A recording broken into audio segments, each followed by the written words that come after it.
સુરતમાં કલેક્ટર સંકલનની બેઠકમાં ધારાસભ્ય વિનુ મોરડિયા ગરજ્યા હતા। ગરીબોનું અનાજ દુકાનદારો ખાઈ જાય છે તેવી વિનુ મોરડિયાએ લોકોની ફરિયાદ ત્યાં સુધી પહોંચાડી, જેના આધારે ધારાસભ્ય વિનુ મોરડિયાએ કલેક્ટરને ફરિયાદ કરી હતી। સુરતમાં કલેક્ટરની સંકલનની બેઠકમાં ધારાસભ્ય વિનુ મોરડિયા ગરજ્યા હતા અને ગરીબોના અનાજ દુકાનદારો ખાઈ જાય છે તેવું વિનુ મોરડિયાએ લોકોને ફરિયાદ કરી અને લોકોની ફરિયાદના આધારે ધારાસભ્ય વિનુ મોરડિયાએ કલેક્ટરને ફરિયાદ કરી। સરકારી રાશનની દુકાન પર લોકોને કેટલું અનાજ મળવા પાત્ર છે તેનું બોર્ડ લગાવવા કલેક્ટરને રજૂઆત કરવામાં આવી। કાળા બજારિયાઓ ગરીબોનું અનાજ ખાઈ જાય છે તેવી ફરિયાદો ઉઠી હતી।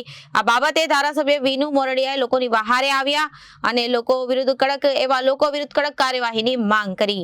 સસ્તા અનાજની દુકાનોમાં મળવાપાત્ર જે ગરીબો માટેનું જે અનાજ હોય, ચોખા હોય, જે કઠોળ હોય અથવા તો જે ખાંડ હોય, તહેવારોમાં તેલ મળતું હોય, આવા પ્રકારની પૂરી જેનો કોટો મળવો પડે એ પ્રકારે કંઈક ને કંઈક દુકાનદારો ઓછું આપે એવી મારી પાસે એક બે ગ્રાહકોએ ફરિયાદ કરી। એટલા માટે મેં જનરલ વિષય લીધો કે કોઈ પણ દુકાનદાર મળવાપાત્ર જે અનાજ ને ચોખા જે છે એને દુકાન ઉપર બોર્ડ લગાવવામાં આવે, જેથી કરીને ગ્રાહકોને ખબર પડે કે અમને મળવાપાત્ર શું છે અને અમને જે સ્તંભ લે છે, સ્તંભ લઈને જે અનાજ આપે છે એમાં કોઈ વાર એમ કે ફરિયાદ કરે છે કે અમને ઓછું આપે છે, તો એવી જગ્યાએ સ્તંભ ન મારે, પૂરતો કોટો જે મળવાપાત્ર છે એ જ મળવો જોઈએ।